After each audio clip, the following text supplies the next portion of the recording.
Mengenang jasa Simon de van der Velde van Capellen. Capellen dilahirkan di Delfshagen, Zuid-Holland, Nederland, Belanda, pada tanggal 21 April tahun 1822. Ayahnya bernama Dirk van Capellen, tahun 1782 sampai tahun 1832, dan ibunya bernama Hester van der Velde, tahun 1783 sampai tahun 1866. Nama lengkap Capellen diambil dari gabungan nama ayah dan ibunya. Simon de van der Velde van Capellen merupakan anak ketujuh dari 8 bersaudara. Ia dan saudara-saudaranya dilahirkan di tengah-tengah keadaan negeri Belanda dalam situasi yang belum stabil akibat perang yang berkepanjangan melawan Perancis. Beberapa orang saudaranya meninggal dunia setelah dilahirkan. Kakak pertamanya Inget J. van Capellen lahir pada tahun 1809. Kakaknya yang kedua Arie van Capellen lahir pada tahun 1811. Sedangkan kakaknya yang ketiga dan empat yang lahir pada tahun 1812 dan tahun 1814 yang diberi nama yang sama yaitu Simon van Capellen, meninggal pada waktu mereka masih bayi. Kakaknya yang kelima Pieter van Capellen lahir pada tahun 1816.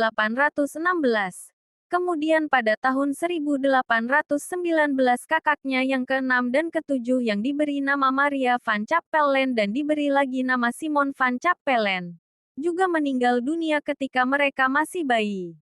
Pada tahun 1823 adik bungsu Simon Dek yang diberi nama Dek van Capellen juga meninggal dunia ketika masih bayi.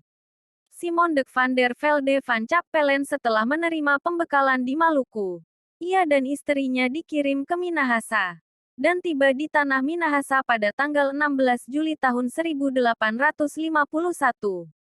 Ia langsung ditempatkan di pos Zendeling Amurang untuk membantu pelayanan KT.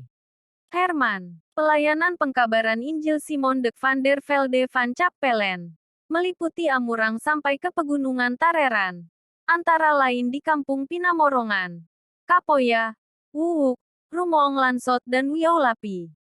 4 tahun kemudian, pada tahun 1855, NZG mengutus SD van der Velde van Capellen dari Minahasa ke Sangihe dan membaptis 5.033 orang.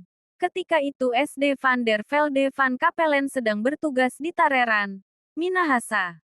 Atas kunjungan tersebut dilaporkanlah keadaan jemaat Kristen Sangihe yang terlantar kepada NZG. Oleh Menteri Jajahan, diberikan jawaban bahwa akan diutus 4 orang Zendeling Werklieden atau Zendeling Tukang. Hanya beberapa saat saja setelah kembali dari Sangihe ke tempat tugas di Minahasa, Capellen menghembuskan nafas terakhir dan dikuburkan di desa Lansot Tareran pada 1856. 11 tahun kemudian, wilayah pelayanan Capellen diteruskan oleh pendeta pribumi dan telah membaptis 2 orang Tonaas bernama Mamusung dan Tumewang.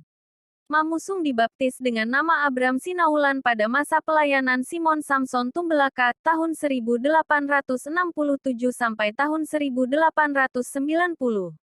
Sumber, Alfian Walukow, 2008 dan Farli Perang.